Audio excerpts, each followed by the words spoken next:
This is the NBC television network. The world's most famous skyline, that of New York, New York, looms in the distance, but today the focus is on the nearby Meadowlands Sports Complex, where the Indy cars will be rolling like thunder in the Meadowlands Grand Prix. In 1984, the first Grand Prix was run, and Mario Andretti jumped to the lead from the pole. His son Michael, 21 at the time, found this track was not at all forgiving. The retaining wall took Michael out of the race, while Mario went on to take the checkered flag. Now it has been 2 years since Mario Andretti has won an Indy car race, but he's ready to run again today, and he'll start next to Michael on the front row. 1985, and Mario led again, but Danny Sullivan overtook him for the lead on the inside. Later, Mario would regain the lead, but then collide with Bobby Rahal, ending both their chances, and Al Unser Jr. then took command and went on to his first IndyCar victory. This year, Al Jr. stands second in the chase for the PPG IndyCar World Championship. In 1986, the tight Meadowlands course exacted a heavy price again, but Danny Sullivan was able to survive this contact, and Sullivan pulled past Bobby Rahal and went on to capture the victory. In 1990, Danny Sullivan comes to the Meadowlands off his first win of the year last week in the Cleveland Grand Prix. 1987, second-generation drivers were dueling as Michael Andretti gets by Al Unser Jr. That year, defending car champion Bobby Rahal took the checkered flag. Today, Rahal comes back to New Jersey in search of his first win of the 1990 season. 1988, and Emerson Fittipaldi sat on the pole. The Brazilian driver jumped to an early lead and led for 107 laps. But then Emo and Al Unser Jr. went into turn 4. Only one would come out. It wasn't Emo. Late in the race, Little Al chased as Mario Andretti led, but Mario's lead would be short-lived. This day, Mario's racing luck would be bad. Mechanical failure in the rear end of the car ended his challenge, and Al Unser Jr., the son of a 4-time Indianapolis 500 winner, went on to win his second Meadowlands Grand Prix. 1989, and the tight, demanding Meadowlands course proved unforgiving again. Most of the leaders escaped this mid-race pileup. Mario Andretti did not. Again, his challenge was over much earlier than planned. Soon after, his son Michael was out of the race after colliding with the retaining wall. Then the rains came, and Bobby Rahal closed the door on hard-charging Emerson Fittipaldi. Eventually, rain forced an early checkered flag, and Bobby Rahal was the winner after 145 laps. His second title here. Today, he goes for a third championship on NBC Sports World, as Nissan presents the 1990 Meadowlands Grand Prix. 10 miles from the Empire State Building in downtown New York City lies the largest sports complex in the world, the Meadowlands Sports Complex. It's the home of the Giants and the Jets, of the Nets and the Devils, of thoroughbred and harness racing. And today the focus is on the Indianapolis cars as they come here for the 7th Meadowlands Grand Prix. Good afternoon, everyone. On a sunny, windy day in the Meadowlands of New Jersey, I'm Don Crickey. Rain is forecast. It could play havoc with today's 200-mile race. This race is on a very tight, demanding course, and the drivers all agree because of that, nobody can pull away. It will be close. Equally close currently are the PPG IndyCar World Series point totals, with just 6 points separating the top 4 drivers. Rick Mears, as you see, is atop the list, followed by Al Unser. The winner here today will get 20 points. Second place is good for 16 points. I'm joined by one of the famous names in Indianapolis car racing, the 3-time 500 winner, Johnny Rutherford. Johnny, as you know, Michael Andretti's on the pole today. He's been on the pole twice so far this year and won them both. Well, yes, he has. And, of course, those first 4 are tied up in the point standings, but Michael is right there in 5th place, knocking on the door. All he needs is a good finish today or a win today to catapult him into the race for the points championship. And he has matured so much in the last 2 years of his driving that he is ready for a championship. So the guy on the pole today, Michael Andretti, is going to be the guy to beat. Okay, Johnny. Sitting next to the pole sitter, Michael Andretti, is his dad, Mario Andretti, who's been in the front row for all 7 Meadowlands Grand Prix. For more on the Andrettis, here's Sally Larvick in the pit. Sally? Thank you, Don. Well, this isn't the first time that Michael and Mario have been on the front row at the Meadowlands. It happened back in 1986, only they were on different teams at the time. They're on the same team now, and not only do they share the front row, but they also share the same setup. That's what teammates are supposed to do, but you can bet when the green flag falls, they'll each be running their own race, with Mario hoping to secure his first win in 2 years. And he can do it, too. He's got the proper setup. The car's been working well all weekend, and not only has he been on the front row at every race here at the Meadowlands, but he has led every race. And the team feels that this is Mario's best chance to win this season. Now let's go to my colleague, Brian Hammonds. Thank you, Sally. While one super team, the Newman-Haas team, occupies the front row, they are followed very closely by Team Penske. Their cars will start 3, 4, and 5. On the inside of row 2 is Emerson Fittipaldi, who has been on the pole here at the Meadowlands the last 2 years and has finished second here 3 times. Alongside Emo is his teammate and points leader, Rick Mears. And on the inside of row 3, the third car out of the Penske stable, Danny Sullivan. Now, if you want to carry this team concept one step further, row 4 consists of the Gallus-Craco team, Bobby Rahal and Allenzer Jr. So 3 teams make up 7 of the first 8 starting spots here today. Don? Thanks, Brian. The drivers all consider this one of the most demanding race courses they compete on. They also like it. Emerson Fittipaldi says, "I love this race course."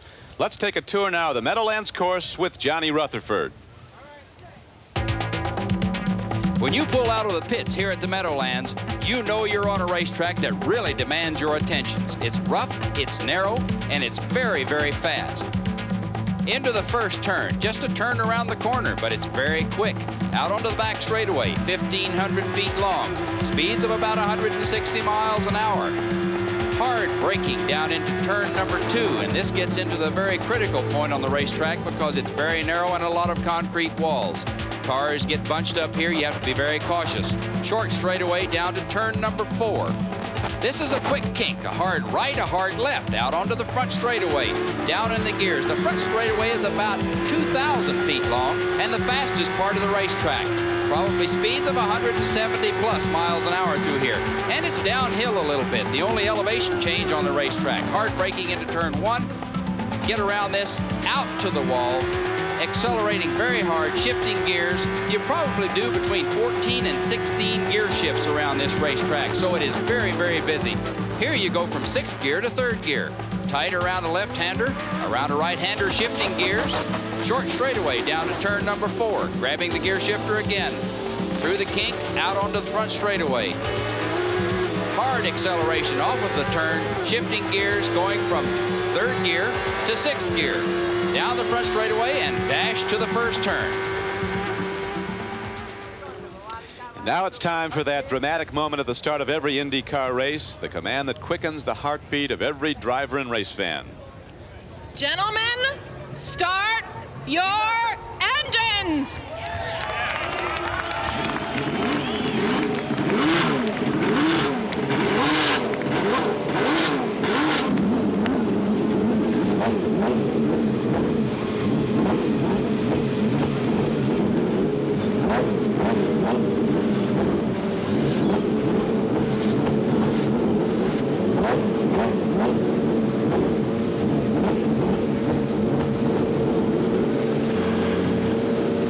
The engines are fired up and the best IndyCar drivers in the world are ready to race. The green flag and the start are coming up as Nissan presents the Meadowlands Grand Prix.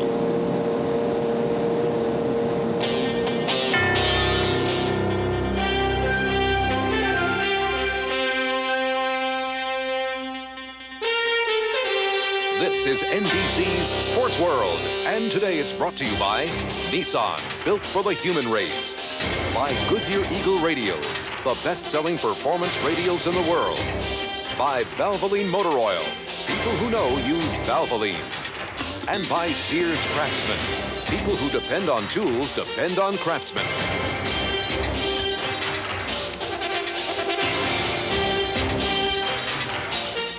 28 Indy cars are on the track and ready to roll here at the Meadowlands. The grid includes 14 rows, 2 cars to a row, and here's how they align to start the race. Starting on the pole, Michael Andretti, winner of 2 of the last 3 races. Next to him, his dad, Mario Andretti, the first kart driver to win $7 million. In row 2, the defending kart IndyCar world champion Emerson Fittipaldi. Next to him, Rick Mears, a 3-time Indianapolis 500 winner. Row 3, Danny Sullivan, who won last week at Cleveland. Next to him, Teo Fabi of Milan, Italy, looking for his breakthrough win of 1990. In row 4, Bobby Rahal, the defending Meadowlands Grand Prix champion. And Al Unser, who's won this event twice. In row 5, Scott Brayton, who has 2 top 10 finishes here in the last 3 years. And Dominic Dobson, in only 23 starts, he's won over $500,000. In row 6, Raul Boisel of Brazil, filling in for the injured Scott Pruitt. Next to him, John Andretti, a nephew of Mario Andretti. In row 7, Eddie Cheever, 11-year Formula One veteran. And Mike Groff, the 1989 ARS titleist who's come up to the big leagues this year. In row 8, Arie Luyendyk, the winner of the Indianapolis 500 last May. And Scott Goodyear, who has 4 top 10 finishes in 1990. In row 9, the great A.J. Foyt, the 4-time Indianapolis 500 winner. And Willie T. Ribbs, one of his sponsors is entertainer Bill Cosby. In row 10, Roberto Guerrero and Didier Tays. In row 11, Dean Hall, a former downhill speed skier, and Pancho Carter. In row 12, Terrell Pomroth and Michael Greenfield, winner of the 24 Hours of Daytona this year. Row 13, from Japan, Hiro Matsushita and Jeff Wood. In row 14, Tony Bettenhausen and Randy Lewis. All 28 cars are on the track now and running as we come up to the start of this Meadowlands Grand Prix.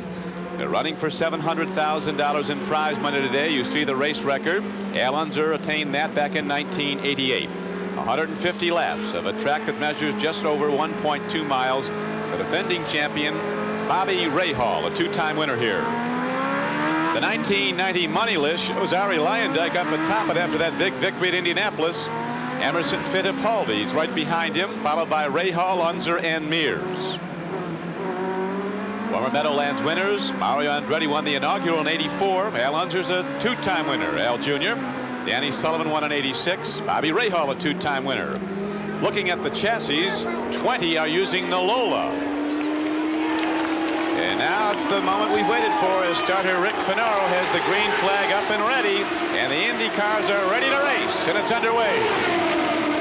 There we see a pretty good start. Both cars front row, even Steven. Michael getting the nod, going into turn number 1. Dad Mario close behind.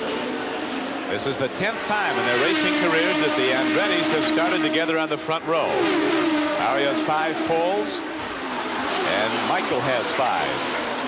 Have Rick Mears running in 3rd, with Teo Fabi in the Porsche running in 4th. And then the 2 Marlboro cars with Danny Sullivan and Emerson Fittipaldi. It'll be interesting to watch this and to see. Now, traditionally, the Andrettis take off and jump way out into the lead. So we'll see if they pull out or if they play it cool and try to conserve. A concern of all the drivers, as we're on board now with Little Al, the over-the-shoulder cam, and you get a good speed look at the quick back straight.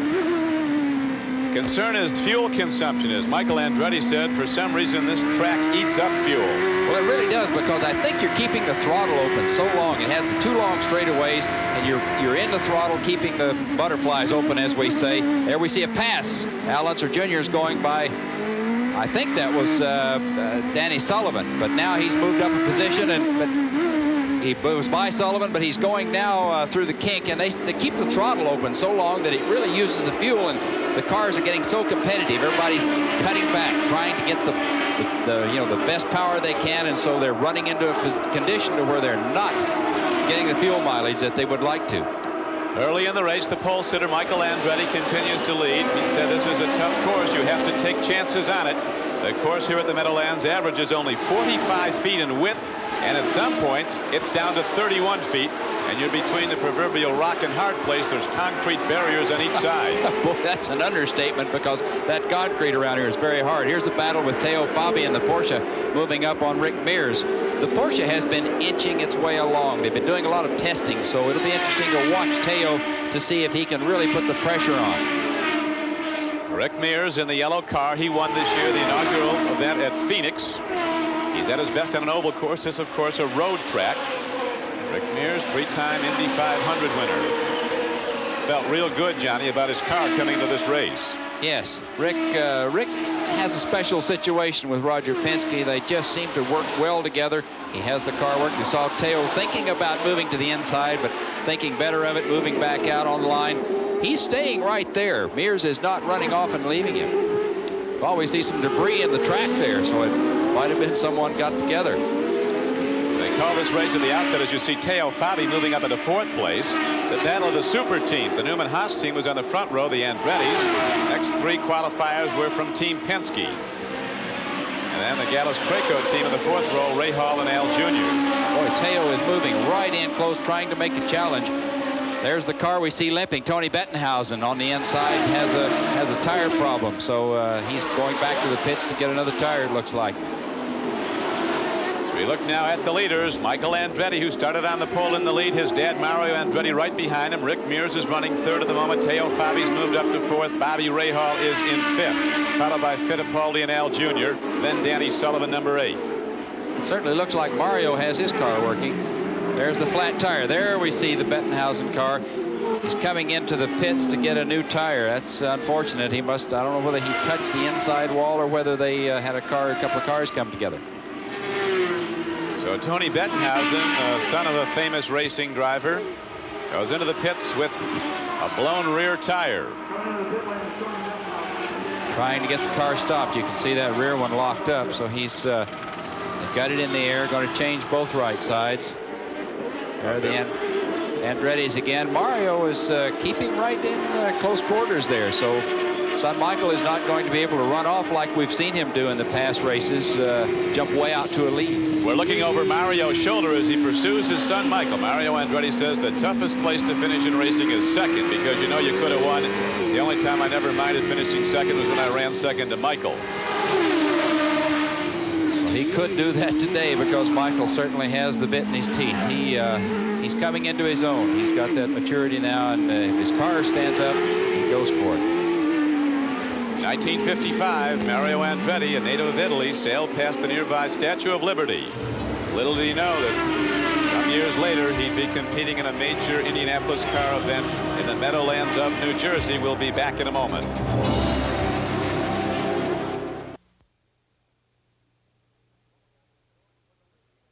Andretti pulling up and going for the lead, and Mario Andretti has passed his son Michael and taken the lead. Well, boy, now that's a change, because I would have thought they might have stuck in there, but Mario is a real competitor, and if he has a chance and he sees a position, he goes for it. He's probably been eyeing that for some time, thinking I can get down there and catch Michael in the, with his sleep a little bit and maybe do the job on him, and he did just that at the end of the back straightaway. Here we have a rearward shot from Mario's car showing back at Michael, so he's pulled away a little bit. I don't know if Michael's had a problem and had to ease up a little bit, or whether Mario just decided it's time to go. Mario kicked in and passed son Michael. Right now the Andretti's are nearly 5 seconds ahead of the 3rd place rider, Rick Mears. Well, it looks like Bobby Rahal has joined that battle with Rick Mears and Teo Fabi, so they're racing for they're in 3rd, 4th, and 5th right now, and it's Rahal is on the move, so he could be challenging here at any time on Teo Fabi. Bobby Rahal knows how to get it done here. A 2-time winner. We're on board now, looking over the shoulder of the defending champion, Bobby Rahal. You can see the numbers on his dashboard. That's an electronic dash, and one of the numbers on the right side is the manifold pressure, or the boost, that he's running, and the other side is the speedometer. Absolutely optimum racing conditions. The threat of rain looks far gone right now. It is sunny, warm, and humid in the Meadowlands of New Jersey as Bobby Rahal, as you see, running in 5th place. Pursuing hard, Teo Fabi. There you can see the numbers. He's coming up on 45 inches of boost, and his speed doesn't look like he's monitoring something else on the left side now. It usually is speed. And yesterday he was showing us 170 miles an hour down the front of this straightaway here. See him peak out at 167. Rahal looking for his breakthrough win of the 1990 season. The Andretti's, and now it's Mario who's in the lead. Michael, who started on the pole 2nd. They finished 1-2 this year at Portland, with Michael winning the event and Mario right behind. And previous week, Michael also won at Portland. So won back-to-back Detroit and Portland. Rahal is really putting the pressure on, staying right in the right place, so the battle is right.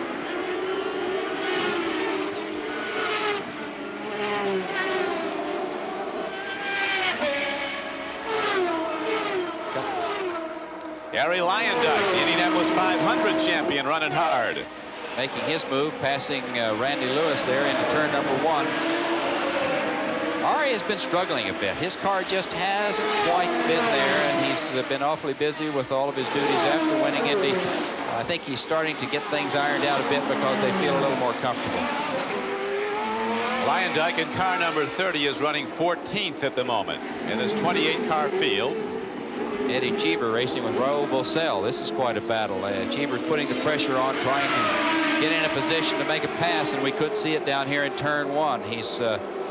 Cheever has the Chevrolet power. Bocel has the Judd power. They see him moving to the inside, making the pass. He outbreaks him into turn number 1. There's a pass. 7 of the top 8 qualifiers qualify with Chevrolet engines. Indianapolis cars averaging under 1.8 miles per gallon fuel consumption on this track, as we're back on board now with Bobby Rahal, still in pursuit of Teo Fabi, who is running 4th. Porsche looks like it accelerates very well once he gets up through the gears. Rahal still puts the pressure on at the end, outbreaks him down into the corner. Bobby in the blue car, an aeronautical engineer from Milan, Italy, a former downhill ski champion. Says, I like to go fast, and he's doing it right now here at the 1990 Meadowlands Grand Prix. We're on board with Al Unser Jr., and he's giving chase to Emerson Fittipaldi. So this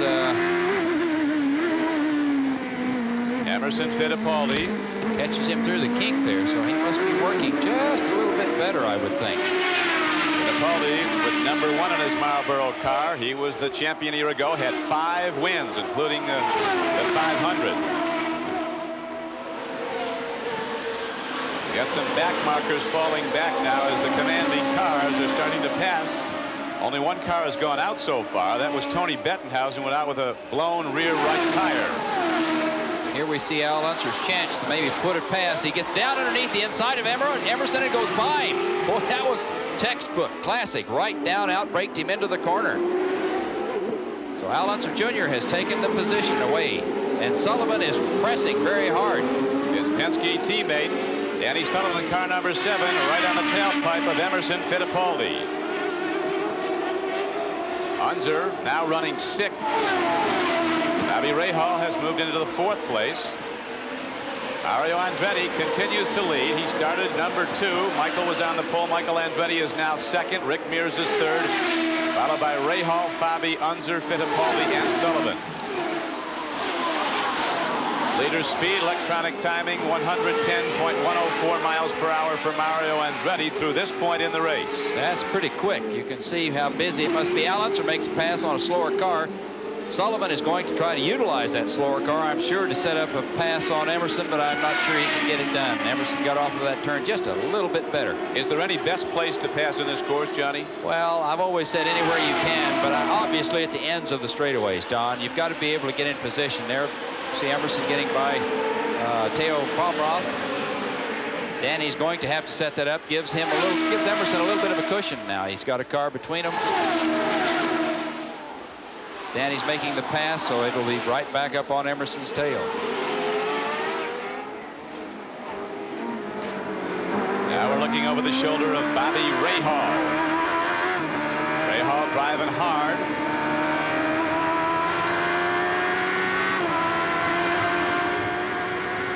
There's very few places on this course where the drivers can get a breath. Really, on the back straight, they say maybe for a second or two you can relax for a moment. As the drivers trim it, you have to hustle the car all the way around, and they're saying there's bumps on the course as there was last week at Cleveland. That compounds the difficulty. It really knocks people around in the cockpit. Rahal has made his move to 3rd place in the standings at this point, ahead of Rick Mears. Here Al Unser trying to get by Teo Fabi. It's so tight in there. It's extremely tough. You have to really make sure you've got the guy's attention, or it can be a tie and it'll be all over for you. Danny Sullivan says one of the good points for a leader is that the course is narrow enough where you can shut down the challengers, shut them off, shut the door. Al Unser Jr. continues to stalk the fourth place rider, Teo Fabi. Actually, Fabi in fifth now. Al Unser is sixth. Mario Andretti, the leader. There he goes. He made his pass. Went by on the inside. He's using the end of this back straightaway. Obviously, he's got the acceleration off of that corner to be able to put it on the other end. So he's using that to stay right in behind a guy and then whip out real quick and go for the position. So Al Unser Jr., a two-time Meadowlands Grand Prix champion, moves up a notch with the pass, and we'll be back for more racing in a moment. Mario Andretti running on the lead on the inside there. Just made a pass on A.J. Foyt. Andretti running about 13 seconds ahead with his son Michael right behind him. Then the third place car, Bobby Rahal, running 13 seconds back according to the electronic timing. Let's go down to the pits now to Brian Hammonds. Well, Don, there's a team strategy being employed here in the Newman Haas pits. When Michael was leading earlier in the race, he radioed his crew and said, "Dad's pushing me too hard. I'm burning too much fuel." So Michael let his father around and into the lead. Michael right now is conserving fuel for later in the race. So Michael let his dad around. Don? Thank you, Brian. It's a tight race. Right now we have 16 cars on the lead lap. As you look over the shoulder of Mario Andretti, who won this race the inaugural year in 1984. He's not won an IndyCar race since 1988, as we have a battle now. Yes, Emerson Fittipaldi is starting to push in on Teo Fabi in the Porsche. He's going to try to set him up. You know, when you sit back there, you watch the guy in front of you and you try to see where he has a weakness, where he might be slipping, where he might not be getting off of a turn quite as fast. You try to work on that, try to set up. So obviously the Porsche is still holding its own pretty good. Bobby has had trouble getting his car right. He's not finished in the top 5 this season. In fact, it looks like Emo is a Porsche sandwich. The team car, number 41, John Andretti, and the other Porsche is right behind him. So he's got Teo in front and John Andretti in back. John Andretti is the cousin of Mario. Fittipaldi, who had that sensational year in 1989, winning 5 kart Indy events. He's been a world driving champion, a Formula 1 world champion twice. Also, of course, winning the kart Indy World Championship. Only one other man has won them both. That is Mario Andretti. Been a lot of speculation, too, that Michael Andretti might go to Formula 1 racing. Right now, we see the battle is not shaping up to be very strong between Little Al and Rick Mears, but he closes in that turn. Little Al has evidently got some poke down that straightaway because he's able to catch guys right at the end of that back straightaway. Starting to put a little pressure on. He's able to hang right in behind him there and get a run off of the turn with him. So Al Unser Jr. is on the move. Al Unser Jr. was a rising star back in '85 when he won this event, his first IndyCar race title. And he came back to win it again in 1988. He's making a move on the outside. He used that slower car and he's gotten by him. He's passed Rick Mears, taking over that position. He's in between the cars, gets through safely, makes his move. What a classic. He really used that slower car of Dean Hall to set up and get by Rick Mears. That was a good, slick move. There he's behind Roberto Guerrero in the Alfa Romeo car of Pat Patrick's. This is Pat Patrick's 500th IndyCar start as an owner, so he's past a milestone. You used to drive for him, didn't you? Yes, in fact, I was his first driver many years ago. Johnny Rutherford, 3-time winner of the Indianapolis 500, is right now. We have a tight race into this curving track. 6 turns around the 1.2-mile road course. Mears is still putting the pressure on, trying to get in that position to outbreak Al into that corner, but he just can't quite get it done. He was really tight on him coming around turn number 1 back there. Mario Andretti continues as the leader, followed by his son Michael and Bobby Rahal third. Unser, Mears, Fabi, Fittipaldi, and John Andretti next. Rick Mears running 5th. Oh, we've got a car in the wall. Car number 50, Mike Groff. Mike Groff has hit the wall, and it looks like he's trying to get himself unhooked from the radio wires and everything. I'm not sure that he just flat looks like he went out and hit the wall. That appears to be, well, I'm not sure which turn. There we see there must have been another car involved. Tero Palmroth from Finland, the Finnish driver. They're backing his car out of the way. It appears that it's still running. He has, you can see the fumes from the turbocharger there. One problem when an engine shuts down in IndyCar racing, there's no onboard starter. They don't want that because of the weight. How much does one weigh? Well, with the batteries and everything it takes to make the thing work, it's probably going to be up around 60 pounds, you know, between 30 and 60 pounds. And that's a little more than the designers like to give away. There we had a picture of Mike Groff. Mike Groff, and he's trying to get out of the car. Appears to be all right, but Mike Groff is done racing this day as Mario Andretti continues to lead the 1990 Meadowlands Grand Prix. Michael Andretti running second. We'll be back to the Meadowlands of New Jersey. Right now at the Meadowlands Grand Prix, the drivers are running under a full course yellow caution flag because of the crash of that car, that of Mike Groff, who slammed hard into the retaining wall. Mike's all right. Right now the leader in a Porsche is Teo Fabi, but he's the leader, Johnny, because he hasn't pitted. Is he getting better fuel mileage or what? Well, I'm not sure exactly what might be the cause. It was a call of Derek Walker, I'm sure, the pit crew chief. So we'll go to Sally Larvik to see. Well, there's a lot of strategy being discussed here in the Porsche pit. And Derek Walker, you could probably answer for us. Why did Teo not pit during the shallow?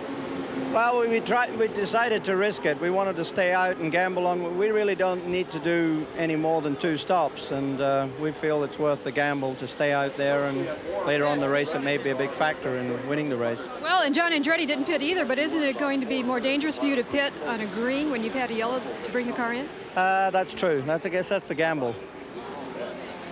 Is this not going to be a 3 pit stop race? At least not for you. You don't think so? We don't feel it should be, no. Okay, Derek. Thank you very much. A little strategy going on in the Porsche pit. Let's go back up to the booth. And that strategy has put Porsches 1-2 at the moment. Fabi and John Andretti. The track on this very hot, humid July day nearby to New York City is breaking up a bit now, John. Yeah, it sloughs off, and some of the rocks come loose from the asphalt, and it makes for a little bit slippery going in some of the corners, so they're sweeping that. Last week at Cleveland, Al Unser Jr.'s team was involved in a terrifying pit fire. Brian Hammonds takes a look at the ever-present danger in IndyCar racing. 15 years ago in IndyCar racing, the biggest chance for fire came during a crash when the fuel tank ruptured. Well, the rubber-bladdered fuel cell took care of that problem. Nowadays, the biggest chance for fire comes during a pit stop when the car is refueling. The worst fire in kart history came at the Michigan 500 in 1981. During a pit stop, there was a fuel spill, and Herm Johnson's pit erupted into flames. Amazingly, no one was seriously injured. After that incident, CART took a hard look at refueling and made safety modifications to the equipment. But it's not foolproof. Last month in Detroit, Didier Tays had a fueling fire in the pits. Then last week, Al Unser Jr. pitted during the Cleveland Grand Prix. Fuel sprayed out of the hose and ignited. Safety crews and other teams moved in with water, dousing Little Al and crew members who were on fire. Both the Tays incident and last week's fire in Cleveland were close to becoming disasters. We're looking at both equipment and the operation of the equipment.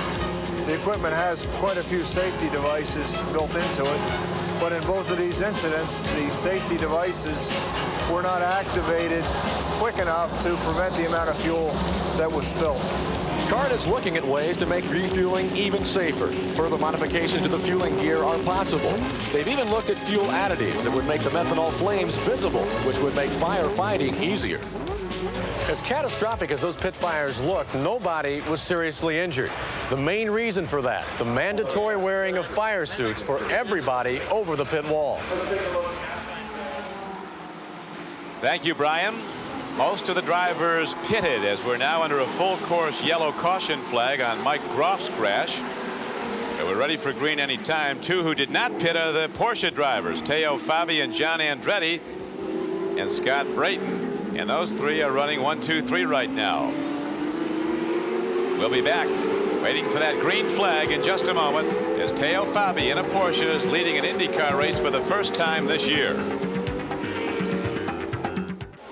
Johnny Rutherford, Sally Larvick, and Brian Hammonds. This is Don Crickey back at the 1990 Meadowlands Grand Prix. As right now, Teo Fabi is in the lead. He did not pit during an extended yellow caution flag. They're back under the green flag now, running hard. Teo Fabi and John Andretti running 1-2 in Porsches in the blue cars. Scott Drayton is running third. Mario Andretti and Michael Andretti running 1 and 2 right now, attending to the car of Willie T. Ribbs in the pit area, as we have a battle for the lead between the two Porsche cars. That was not a very prudent move on John Andretti's part. He's being passed now by Michael Andretti, so Cousins going after it there, but he tried on the outside of Teo, and in that corner, that's not really the way to do it. As their crew chief, Derek Walker, said they took a gamble, didn't pit the Porsches during the yellow caution, and now that's a gamble. We'll see how wise it was as the race wears on. Scott Brayton. Yeah, they're being passed. There's Scott Brayton, who was in third, is being passed by Andretti and Mears. They're all heavy on fuel, and he's a little bit lighter on fuel, so he should have somewhat of an advantage, but it doesn't look like it. They just whizzed right on by him. Here we see a gaggle of them going down into the corner, trying to outbrake one another. Al Unser Jr. is in that group, trying to go from the backside. Here we're looking over Bobby Rahal's shoulder as he heads in behind the Andretti car. Mario Andretti. Rick Mears just ahead of him, so this bunch will be going at it pretty hard. The Andrettis were the leaders before that yellow caution when they went into pit. Michael and Mario started 1-2 also in 1986, and Mario took the lead on the first turn, beat Michael to the first turn, but neither would win that day. The winner was Danny Sullivan back in '86. We're looking off the back of Mario Andretti's racing machine now, as Andretti looks back at hard-charging Bobby Rahal, who's the defending champion, and man, we have a collision between two of the top cars in the race. That was unbelievable. He flat drove. I don't know whether he had a brake problem or what might have happened there, but he just flat. We saw it coming. He drove right into the back of him, and that puts Mario out of the race as well as Bobby Rahal, two of the top contenders. And that's a little bit puzzling. Be interesting to look at that.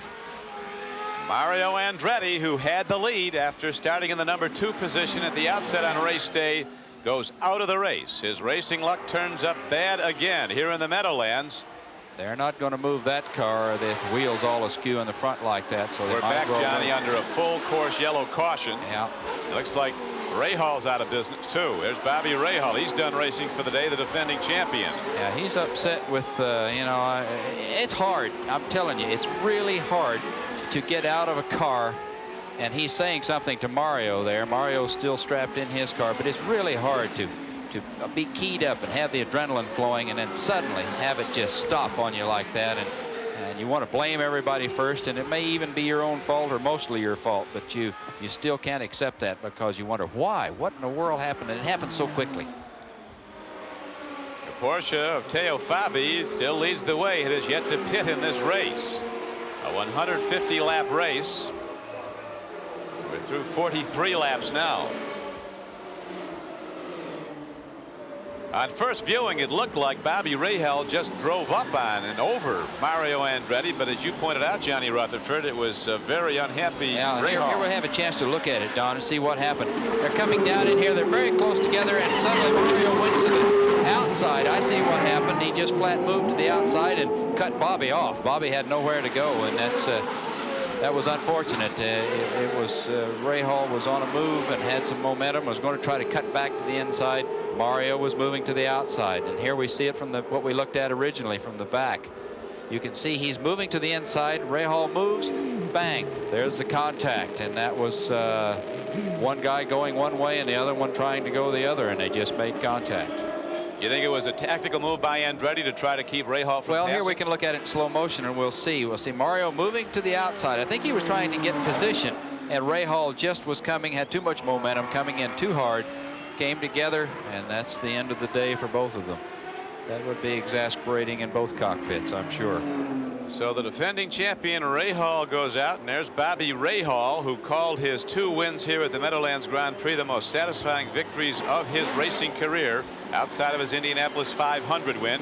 Mario Andretti, 50 years old, he too is out of the race. He's not won an Indy kart race in 2 years now. And And the drivers continue under a full course yellow. That's a long walk back to the pits whenever you, of course, you have a little time to think about it and get rid of some of the frustrations and thoughts. And by the time you get there, you usually cool down. But still, that was just an unfortunate situation. Got a lot of ways to look at the collision that took them both out of the race. This is little Al Unser. We'll watch from his camera to see what happened in front of him. It was, fortunately for him, it happened to the outside, and they went straight off the escape road. So Al Unser Jr. was privy to a front row seat. There's Mario Andretti, who is riding a 32 race losing streak. An unduly long lack of success for perhaps the preeminent name in the business. If it's any consolation at all, he shows his frustration. He has some pent up too. Any consolation, he kept his string alive. He has started in the front row and led every race that they've staged here at the Meadowlands. They only pay off on checkered flags, though. You're leading at the end. There's a chance to look at this accident from Bobby Rahal's car and see what he saw there. Andretti's moved to the inside, and that was, I don't think he was expecting. What a great look. I don't think he was expecting Mario to make that outside move, and that's got to be quite a surprise. Well, you saw it every way you possibly could from every on-course camera angle, and Mario Andretti goes to the sideline, as does Rahal, and Teo Fabi in a Porsche finds himself #1 at the moment.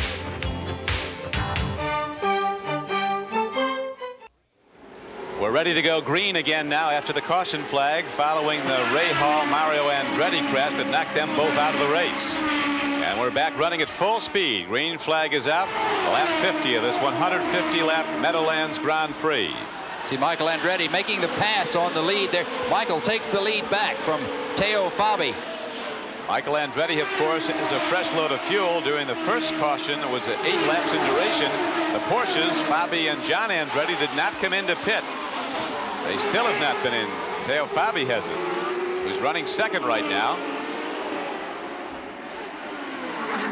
Well, they're going to have to start thinking about it fairly quickly because those things are getting thirsty. They should be running a little bit better with the light load, but maybe not so. I tell you, Michael is just going away again.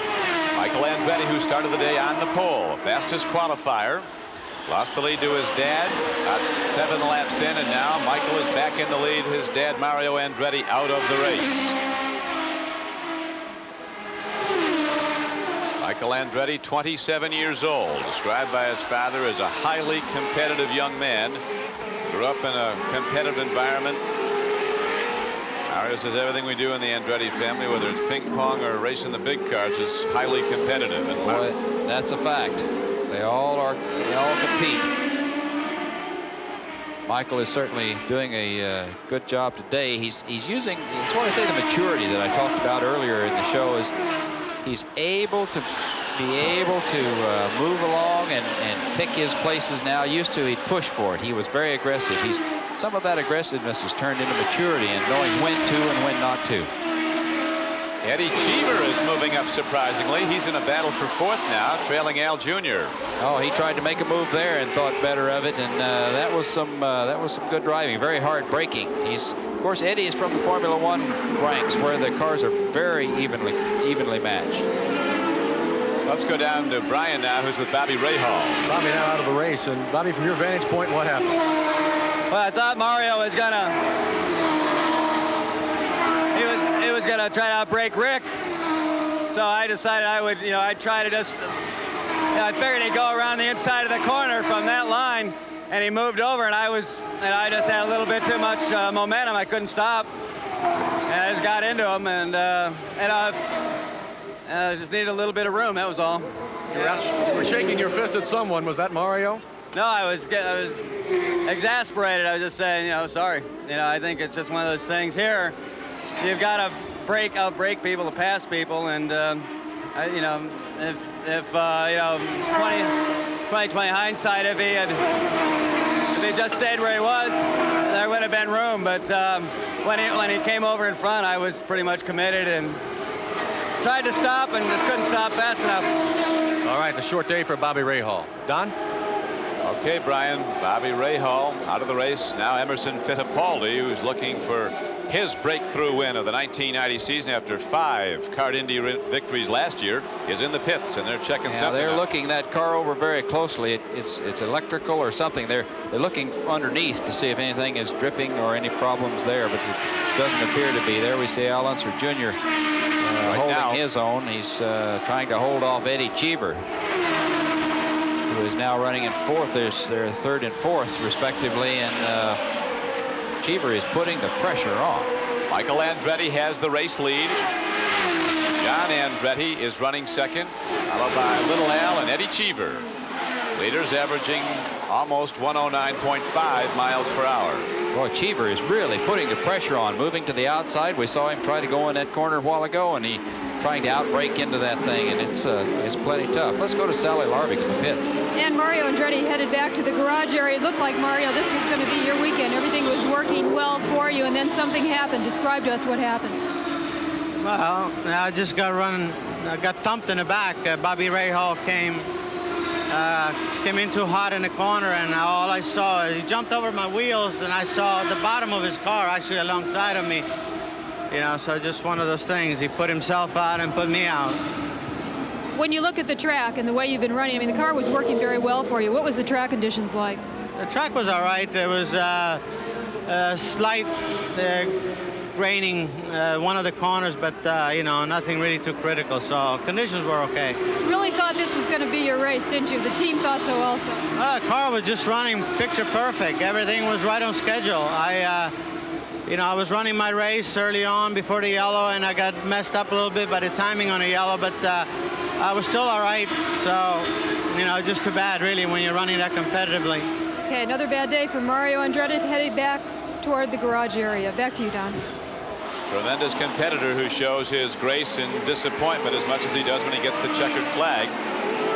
In their wisdom, the Porsches have now pitted after not doing so under 2 yellow caution flags.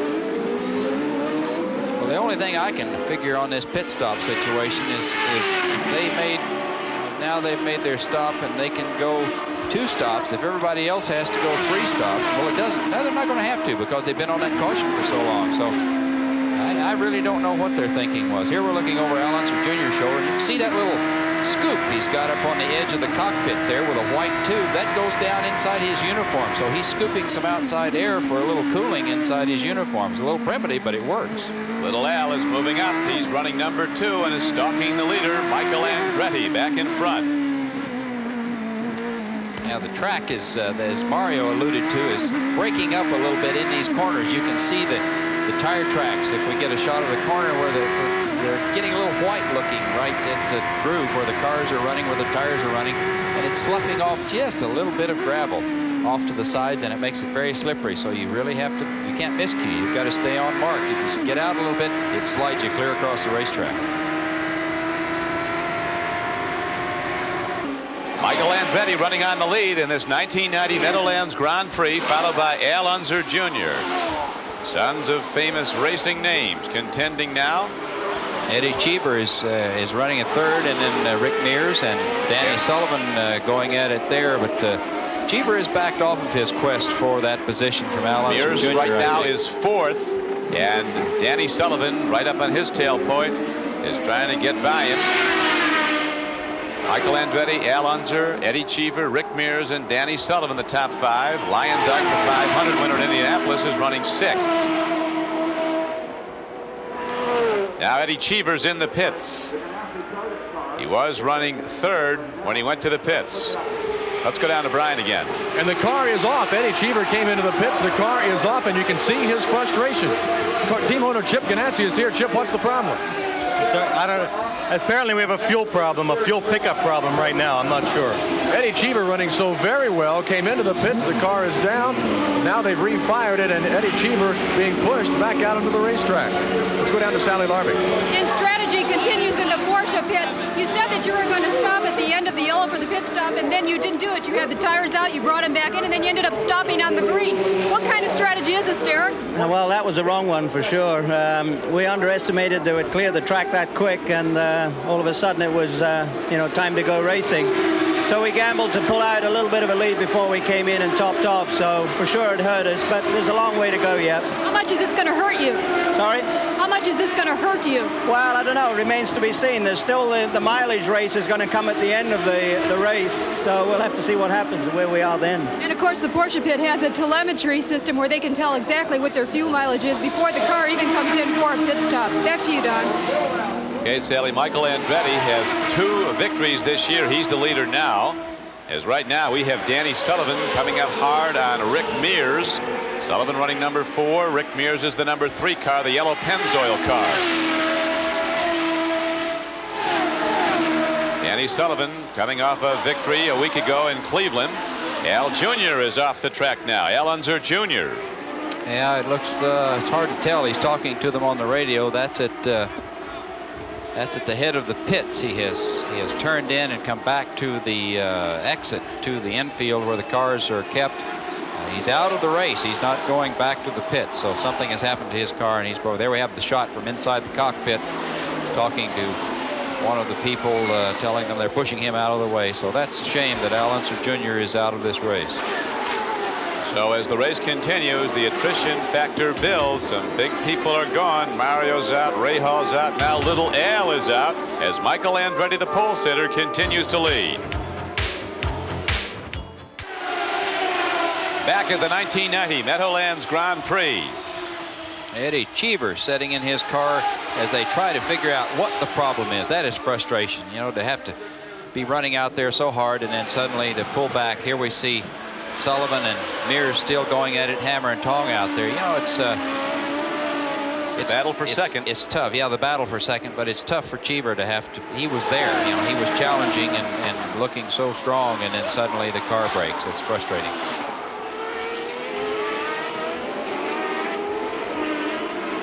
Catching some slower cars. We'll see if Sullivan tries to make a move here and uses the slower cars as an advantage. There you can see those white patches I was talking about earlier on the corners where they start sloughing off the gravel, and it becomes quite slippery outside.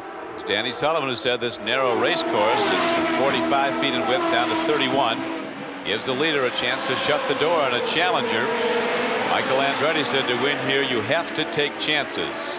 Bobby Rahal thought he was not taking a chance when he went to pass Mario, but the collision knocked them both out of the race. That was unfortunate. But the point situation for Michael at this juncture looks pretty good, because he's having a chance if he finishes in front today and makes that 20 points. With the other contenders dropping out this early, he could be in good shape. Let's go back to Brian Hammonds. Well, Al Unser Jr. is sitting in the pits quietly with the umbrella over his head to shield himself from the sun. He has a broken left rear half shaft, so it's a serious problem. It will take a long time for this crew to change, but remember, little Al is very much in that points race. He wants to go back out and get as many points as he possibly can. That's why he's still in the car hoping to get this thing fixed on. Good point, Brian. 20 points go to the winner. Michael Andretti is the leader, running 5th. Overall in the point total so far this year, the PPG IndyCar World Championship point totals. He gets 20 today. Chasing A.J. Foyt, old buddy from Houston. Michael is closing in on A.J. A.J.'s done some driving over the years. Yes, he has. He's probably the greatest driver I've ever watched on the big picture, I can guarantee you. As we're calling him the Gordie Howe, the George Bland of IndyCar driving. Yeah. He's a lot older than they were when they got done competing. AJ's 55 and has no plans to give it up. Right now, AJ is running in the 11th position. Our number 14, a 4-time winner of the Indianapolis 500. There's only been 2 of those that have won it 4 times. The other being Al Jr.'s dad, Al Unser Sr. There we see Dean Hall coast to a stop in a very precarious position, and I can't tell. It looks like something is askew on the. Maybe not. They're able to roll the car a little bit. He may have a flat tire.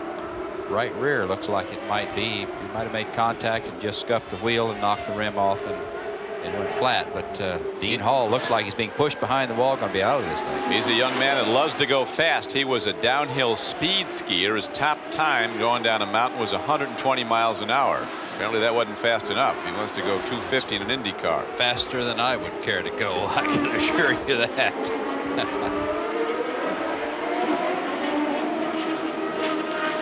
Harry Lyondike, running fourth right now, is closing in on Danny Sullivan in the number 7 Marlboro car. Danny running third. Ari has had his frustrations this year trying to get back in the hunt. He's not finished well and since Indianapolis, so it looks like he's got a chance to make some moves here. Let's watch, see what happened to Dean Hall a bit ago. Oh, there we see why that right rear was flat. He just went out and got into those marbles. That's one of the corners that's sloughing off a little bit. You can see his hand up there telling them he's in trouble. I asked an old guy one time why he held his hand up, and he said, well, I wanted you to know I was in trouble. I said, you think I didn't know you were in trouble? Well, that's the case. Everybody knows. But he just touched the wall and broke the wheel, obviously, and when it did, the air went out of it and the right rear was flat. But the car is damaged to the point he's not going to get back in the race. We have dramatically different driving conditions than a week ago in Cleveland. They were racing without retainers on the open tarmac of Cleveland's Burke Airport. Today on this narrow Meadowlands course with concrete on both sides. Well, they get real tight.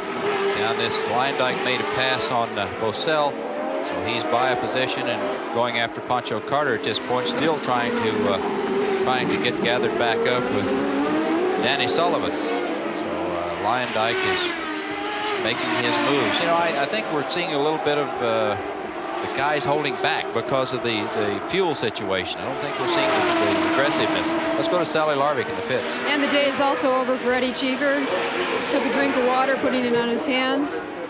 Sore hands. No, just mad, very disappointed. We haven't had the Lola a very long time, and every time we've run it, it's always been in qualifying. And today is the first time the car was working well. I had a very good shot at the leaders. I was quicker than Little Al, who was in front of me, and we worked our way up from 13 to about third, so it was a good race for us. Anyways, we're getting there. Very good. You brought it into the pits. They didn't know what the problem was. They changed all the electrical, got it started again. You went out. Seemingly the problem was solved, but it wasn't. Then what happened? I think we had a wastegate brake, or a wastegate or a turbo, which is an auxiliary to the engine. It's a disappointment, but I would much rather have a race like this where we're quick and we're getting up to speed than have a race where I toddle around in 12th or 13th. Today's the first good race we've had all year. Okay, thank you, Eddie Cheever. He'll be watching the rest of this race from the pits. Back to you, Don. Thanks, Sally. Michael Andretti quietly and efficiently pulling away his lead up to 12 seconds now over the second place runner, Rick Mears. We have a battle now for 5th place, as Dominic Dobson running in 5th and Scott Brayton right behind him, the number 22 car. They're coming up on the halfway mark, so everybody's going to be just kind of doing whatever they can do until they get to the strategic point to know they're going to make it on fuel and then make it happen. We are now halfway through this Meadowlands Grand Prix. We started with 28 Indy cars. 8 have gone out.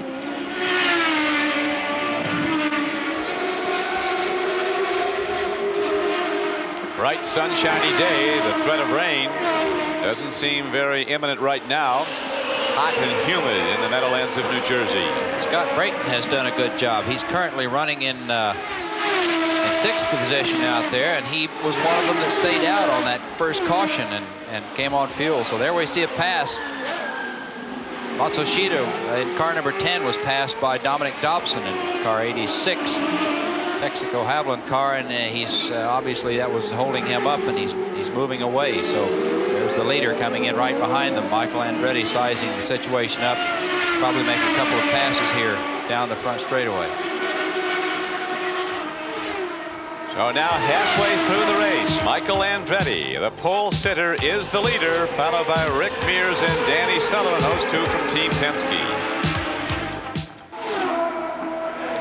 Johnny Rutherford, this is Don Crickey back at the Meadowlands Grand Prix. As you see, Danny Sullivan now in pursuit of second place Rick Mears. Mears in the yellow car. Two men driving for the Penske team.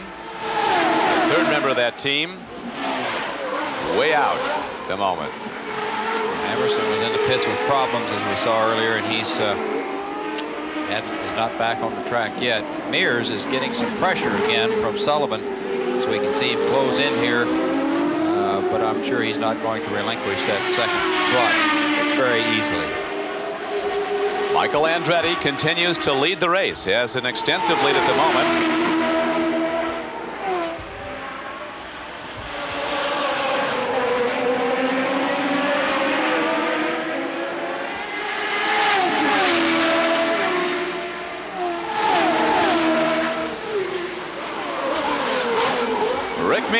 A three-time Indianapolis 500 champion, has never been at his best on these road courses. Let's hear more from him now. Obviously, you have to get to the end to be able to accumulate 80 points, and you know, that's what we've been concentrating very hard on. But we've also been concentrating on trying to win the races too. If you can win the races and be consistent, you know, you're just that much better off. So we go in to try to win the race, but if winning the race is out of our reach as far as the car and setup on that given day, then the next best thing is try to accumulate as many points as you can, finish as high as you can, yet you don't want to get into trouble and or fall out of the race or tangle with somebody or whatever the case may be. You know, the last race we had a little problem and went from 4th to 9th in the last 2 laps, and that dropped us 7 points, and that's a very important 7 points. It's very tight this year, and it's going to continue to be tight all year long. So you know, those 7 can come back to haunt us.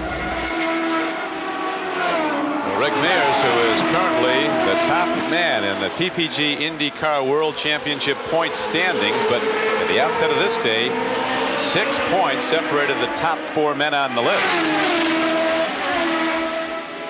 Well, Al is back on the course, as we saw as he went by there, and Emerson Fittipaldi has returned to the race. He's currently running in 16th, but he's 8 laps down. There, Al Jr. moves to the side to give them an opportunity to get by. I don't know if he's got a problem or if he's just being courteous. You know, he's down so many laps. Right now, Little Al has dropped back to 20th place. After 75 laps, this is how it stood. Michael Andretti, Rick Mears, and Danny Sullivan were 1, 2, 3. Lyondike, Dobson, and Brayton in the next 3 positions and on down. Fabi in a Porsche had the lead for some time when he did not pit, while the others did under a yellow caution. Hiro Matsushita, an interesting story, over from Japan racing.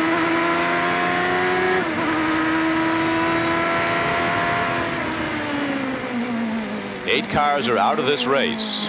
All of those people are gone.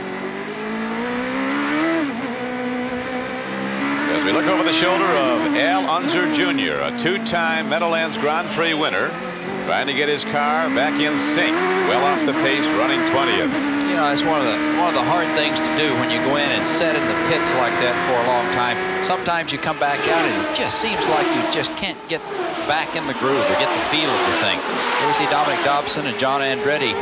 John Andretti moving in on Dobson. He's made the pass.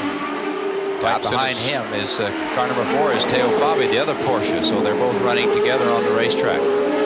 Dominic Dobson in number 86 is running 5th at the moment behind Lyondike.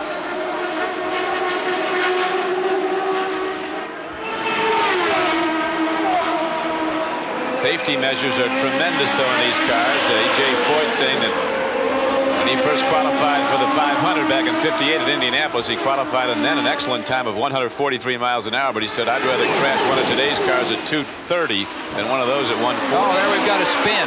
Scott Goodyear has spun. Turn number 2.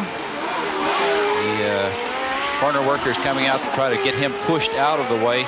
Once again, you can see the gravel to the left of him there. Just a little black flecks on the screen. Then on his tires, see how it's built up there. If you move out of that groove just the slightest little bit, it gets just like ice, and you do just what he did. You spin out. And Goodyear was having a good race, Johnny. He was running 10th at the time he spun out. Yeah, he's having a problem. I don't know whether he's saying something else is wrong and he can't, whether they need to pick the car up. We see Dominic Dobson there coming down into turn 2 where Goodyear has spun. They go by on the inside, but it gives them a chance. When you check your speed like that, everybody closes up. So there we see the 2 Porsches of Andretti and Fabi right up on Dobson's tail, and they're all running together. And behind them is second place in the race, Rick Mears. 87 laps into this 150-lap race. We've had drivers running under yellow cautions for 18 laps. There we see him making a move on the inside, trying to make the pass, but he didn't quite get it handled. He was trying to make the move. Now we see the Porsches going after him. Porsches going after each other now. Yes, there I think Fabi is making his move and going right by on the inside, hard braking down. They have to watch out for that car of Goodyear's as they go through the caution flag area, but he did make the pass. Challenged in one and did it down the backstretch.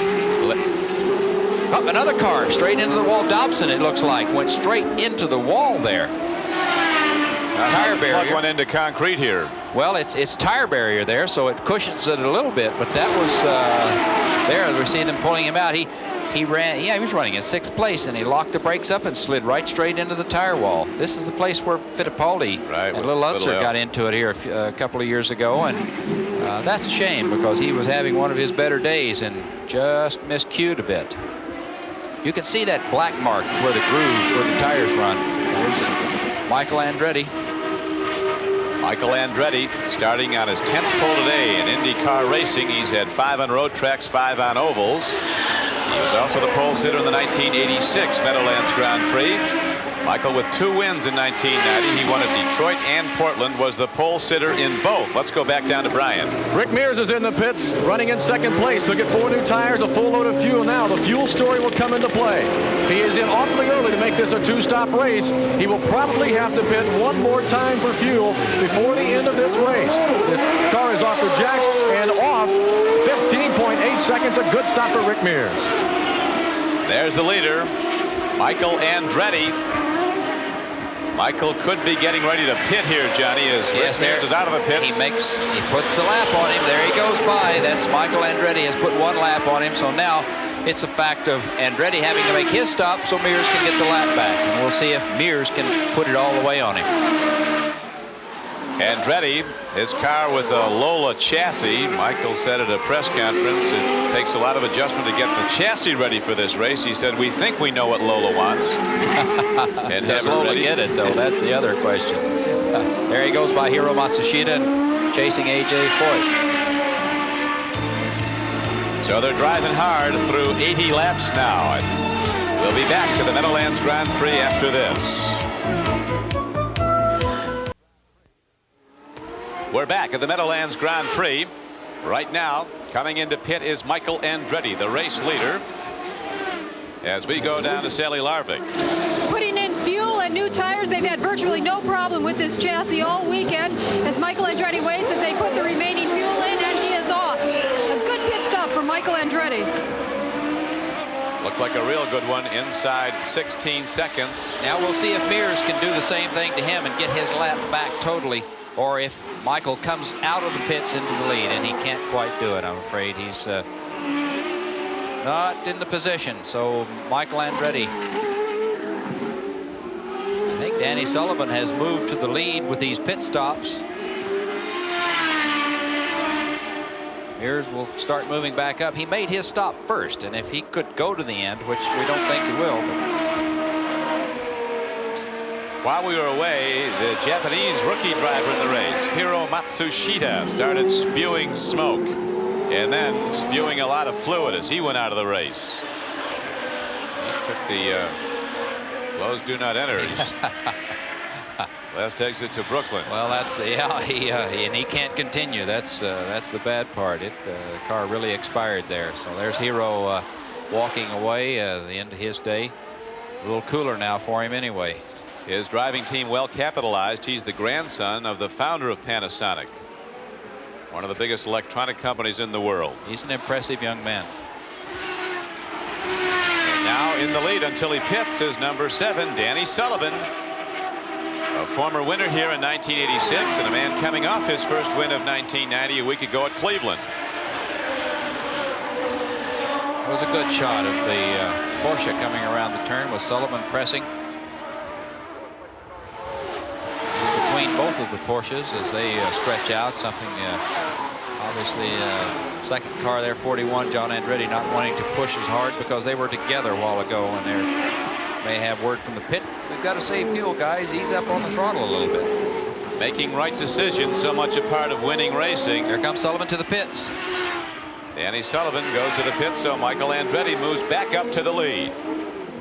Back down to Brian. Danny Sullivan hits his mark. A full load of fuel for Danny. It'll be a 4-tire change. Danny's in pretty good shape fuel-wise. This possibly could be his final pit stop.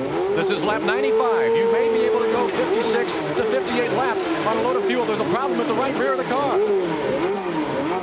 Everything's being cleared away now. The fuel's still going in the car. It's a long pit stop for Danny Sullivan. 22, 23, 23.2 seconds. A long pit stop for Danny Sullivan, but he's away. Roger Penske probably not pleased with that.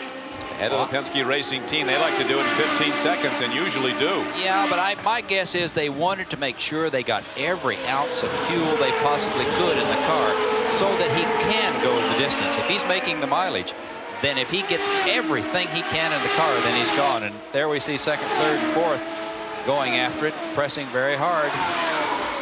3 cars are on the lead lap, Andretti, Sullivan, and Mears. They go by A.J. Foyt there. Leyendijk and Mears stuck together. Leyendijk looking really aggressive, very strong. His car must be feeling good to him.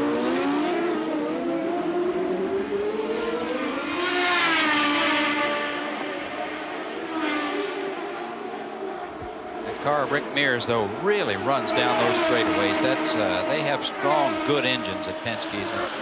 Mears always is able to put a little power, show a little muscle off and down these straightaways.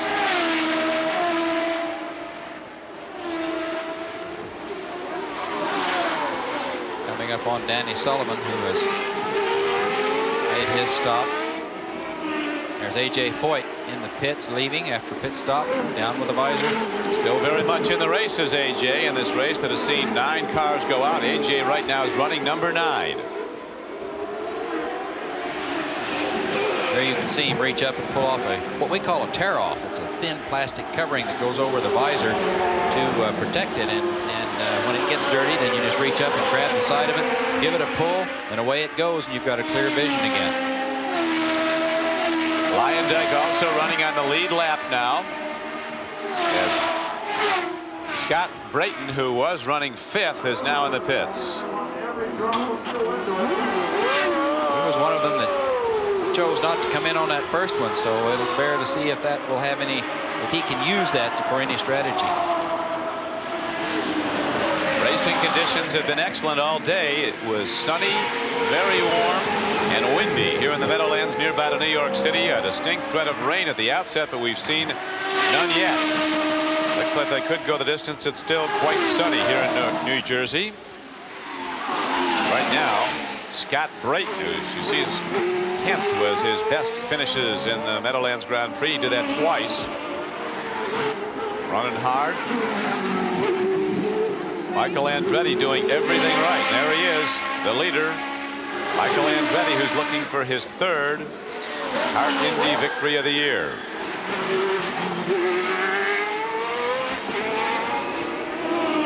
Every time Andretti started on the lead, on the pole this year, he's won the race.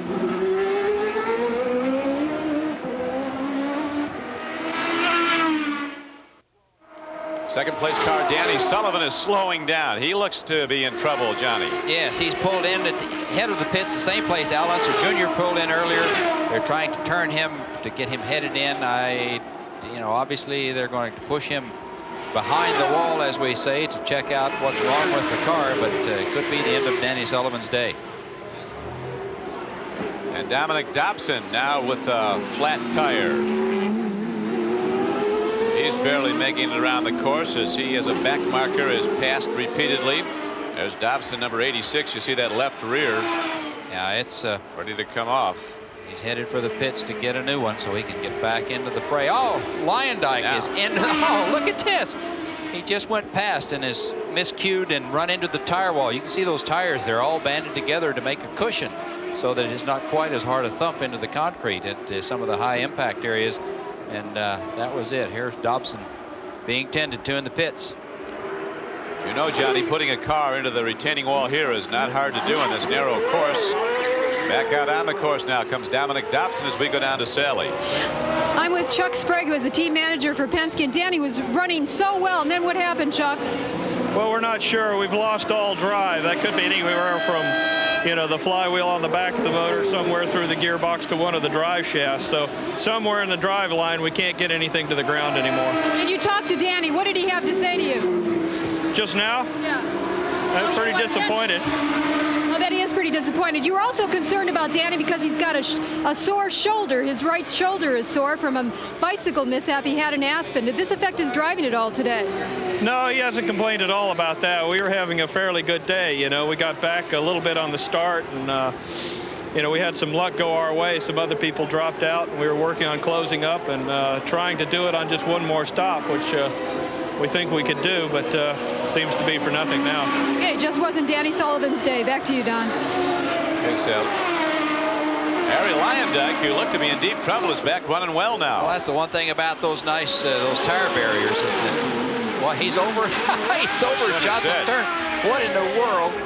That is incredible. Now he's going up the road to try to turn around. He's back over headed for Giant Stadium. Maybe he knows something we don't, but there he goes. Now he's turning it around in the parking lot at Giant Stadium and heading back to the racetrack. I wonder what he's going to do when he meets those cars head on coming down to turn 1. That's the other thing. Now they've sent safety equipment after him to see if they can do anything, but he must have pulled up and stopped because he didn't come back.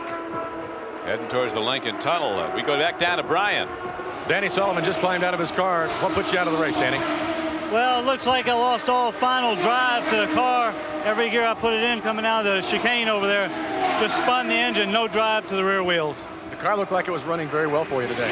It was. We took our time. We had a little problem early on with the understeer and the boost, and once we got that all settled down, we were running good. Were you okay on fuel, just to get an idea for what people out there have? Were you okay on fuel? We had no problem. We stopped exactly when we wanted to. We had enough to go to the end, running harder than we had run early on. All right, Danny Sullivan done for the day. Don? The electronic fuel systems have really taken this state-of-the-art driving to a higher level. And right now, Ari Lyondike, who's been stop-and-go driving, he's been off the course. He's back on it now. A little earlier, he hit a retaining wall. Fortunately for Ari, it was a tire retaining wall. Here's Dobson coming back in. Oh, that's where it was. He got into this outside of Dobson when he came around. We showed him a while ago, and he got into the marbles and slipped right out into that tire barrier. Fortunately, those cushioned him a little bit, and it didn't bend the car. But he's back out on the track, I think, now. But of greater import is Michael Andretti and his excellent driving. He is still on the lead. The pole sitter today, Michael Andretti, the leader, with Rick Mears running number 2. John Andretti is also on the lead lap. Those three are leading the way in this 1990 Meadowlands Grand Prix.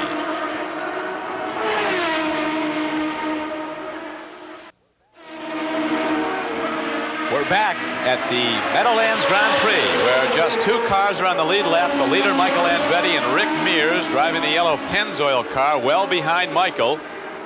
Michael Andretti running well in hand here as he tries for his first Meadowlands victory. He's making a pass, going to the inside, passing Mears in turn 2, so that puts Mears 1 lap down. Michael has lapped the field. Michael has probably need a pit stop before the end, but he can make it his leisure now. Oh yes, he's got a full lap to play with, and so he'll have a chance to come in, make his stop, get back out, probably keep about a half a lap lead. Michael Andretti, who said before the race, any mistake here is usually a big one. So far, he's driven a mistake-free race, has led all but about 45 laps of this race. We're now approaching 120 laps of this 150-lap event.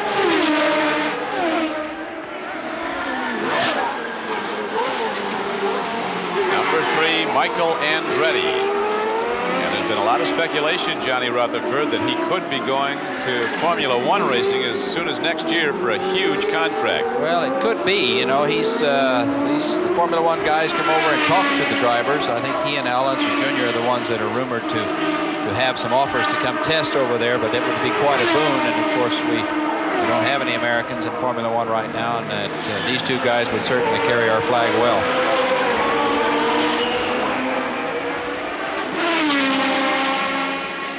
We get an interesting look now at Teo Fabi in his Porsche and a pit stop.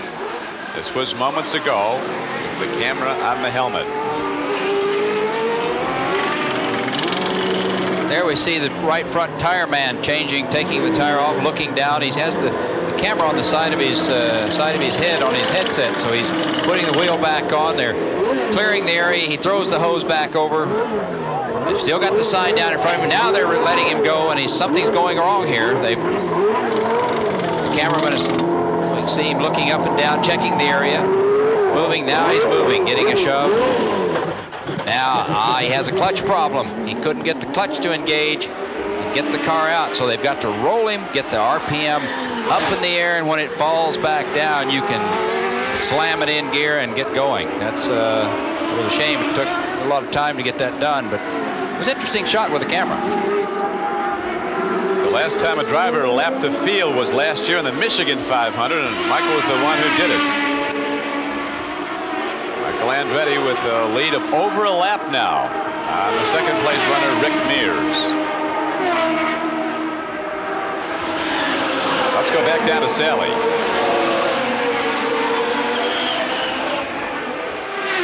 The promoter of the Meadowlands Grand Prix, Bud Stanner from IMG, and you have even bigger and better plans for next year regarding this event. Well, Sally, yes, it's every promoter's dream when you have a major international motorsports event such as an IndyCar race in this location to run in the streets of New York City. And that's our long-range goal. We're getting a lot of support from Marlboro, our sponsor, to do so. Our relationship here at the Meadowlands has been terrific, and we've really enjoyed working with everybody, and we want to do it in such a way that New York wins, the Meadowland wins, and everybody connected with IndyCar racing wins. IndyCar racing on the streets of New York, possibly next year. Don? Very interesting.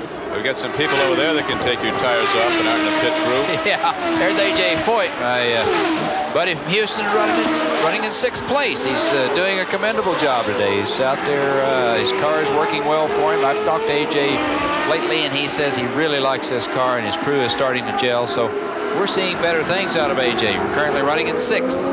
What's made him such a great race rider over the years? Oh, I'll tell you, he's just he's one of the most competitive guys you'd ever run across, and there are a lot of them in this business, but A.J. came out of the old school with sprint cars and midgets, and he's just a tough competitor. Houstonian, 55-year-old A.J. Foyt. Right now you're looking at the leader, Michael Andretti, as we're starting down the stretch run, and Michael Andretti could be honing in on his 3rd IndyCar victory of the season.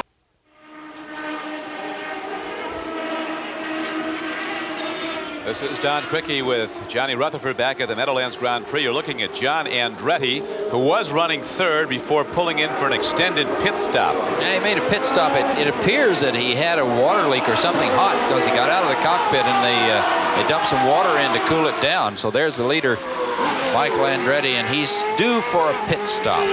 He's got over a lap lead on the 2nd place car, that of Rick Mears. Michael Andretti, who was the pole sitter, an interesting story this year. He's won the pole twice previously. And here he comes to the pits as we speak. How about that? At Detroit and Portland, he won the pole and won both those races. Had the pole today. Let's go to Sally. Michael Andretti in the pits looking for his 3rd win this season. They were hopefully just going to make it a splash and go, but they are changing some tires. Michael waiting patiently. The hose is now pulled out. Michael is on his way. No problem. That's fast. Yeah, that was a no tire stop. They put fuel in only. It did give Rick Mears, the 2nd place driver, a chance to get on the same lap. They're both on the lead lap now. Yeah. There's Rick Mears. But he's still about a half a lap back, so that's still, Michael has some cushion, and he's going to be making his pit stop probably in the next few laps, so they'll stretch back out again. Michael was in and out, no tires, just some fuel, enough fuel to make it to the end, so he's looking good. 20 laps to go in this 150-lap race as we're looking at Rick Mears trying to make up ground. Rick Mears, who was voted driver of the decade in an Associated Press poll. There's Roger Penske, the captain, watching over his troops. They thought Team Penske, with those 3 standout drivers this year, would dominate kart Indy racing, but so far 2 victories. That's good, but not domination. Well, that's the way this business is, Don. You know, you think you've got it all figured out and everything's going in your favor, and bang, something happens and it takes it away from you. So they won't stay away very long. You can count on that. Tony Bettenhausen running 10th at the moment. Tony's running a Buick engine, and that's a little bit of a disadvantage on a place like this where you have to have some muscle to get down these straightaways, and he's just setting out there doing his job, staying out of trouble, and going to come up with a good finish for him here today. Tony Bettenhausen, son of a famous racing family of Indianapolis fame. He started 27th today and is up to 10th. 18 cars in the 28-car field now out of the race.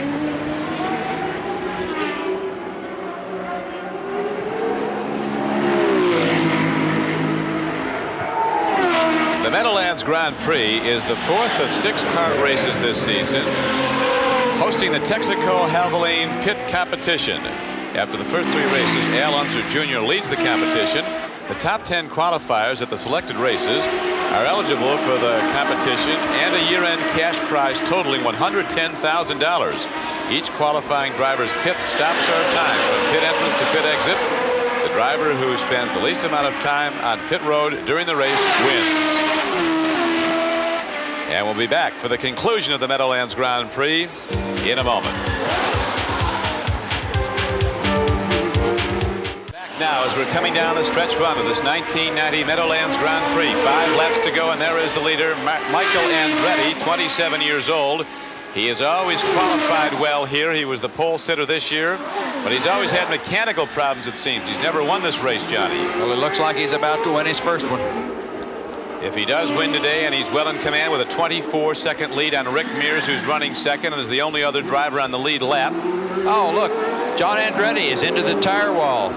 He was running in 4th position for Porsche, and that's a shame. He got, it looks like he got into the wall the same place that Arie Luyendyk did a while ago, and he's dejectedly walking back out of the way.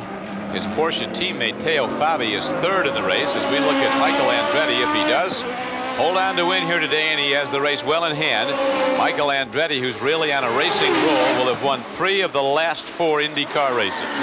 He really is on a roll, and he's done this one today just right.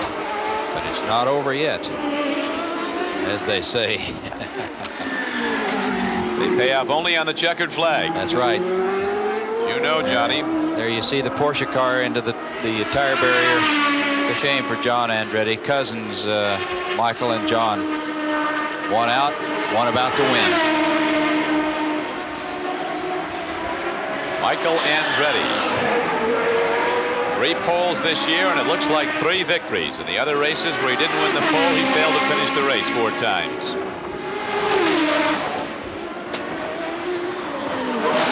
He said at the outset, this is a course that takes everything a driver has all the way around. You've got to fight the car, hustle the car. It's bumpy, it's tight, and there's no room for mistakes. That is a portion of the track right there we just saw, where a lot of big ones have been made over the years here. Still not able to get that car out of the way. I guess they're going to leave it set there. Everybody knows where it is, so it's they have the caution standing in the corners. But Michael Andretti is making his push. There's car owner Carl Haas, and he hasn't chewed on that cigar. It must be a brand new cigar. He's usually got them chewed clear down to the nubbin. Looks like a Little League baseball bat.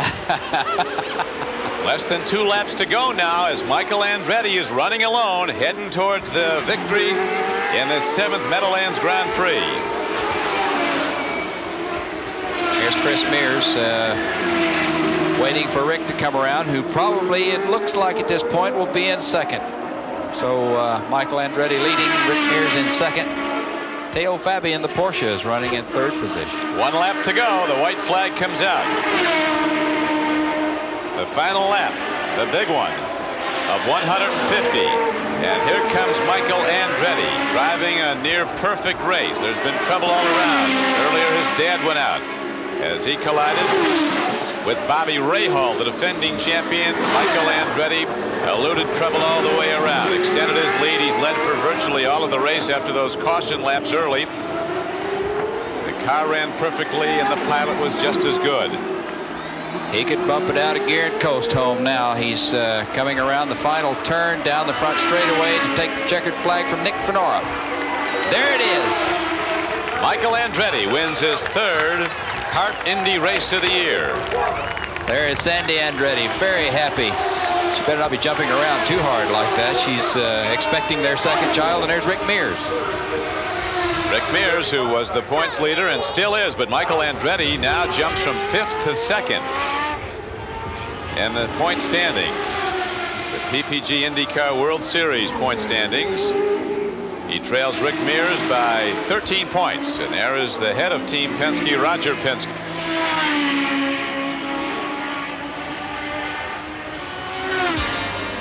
A happy Mrs. Andretti, Sandy Andretti, coming out to greet the victor, Michael Andretti, in car number 3. With a hand raised to the big following here in New Jersey, the winner of the 1990 race.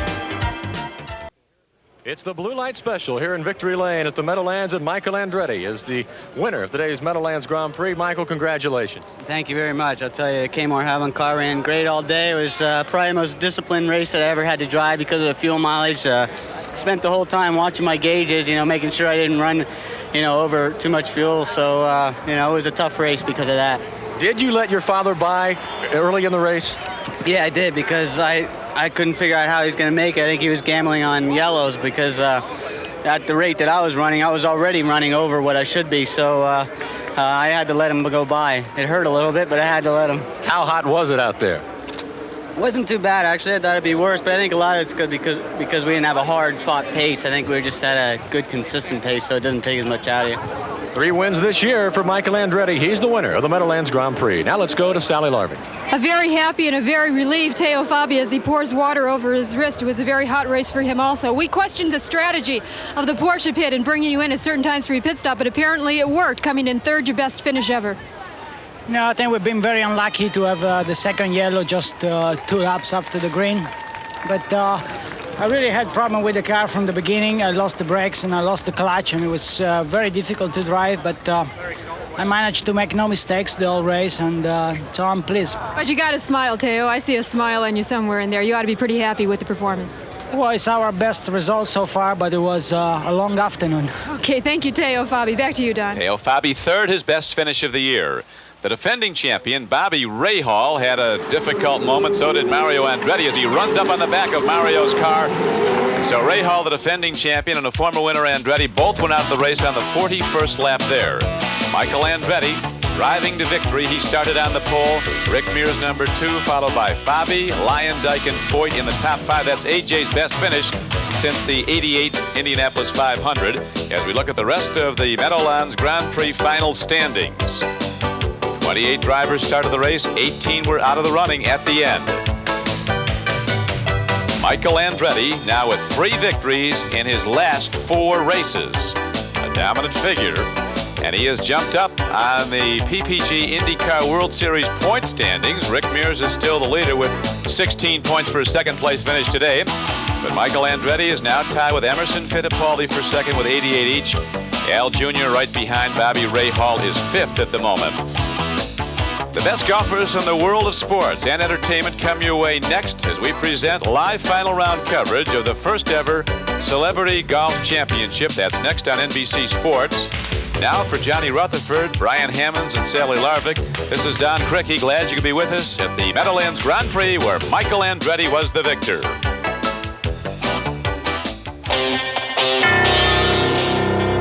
This has been NBC's Sports World, and today it was brought to you by Budweiser.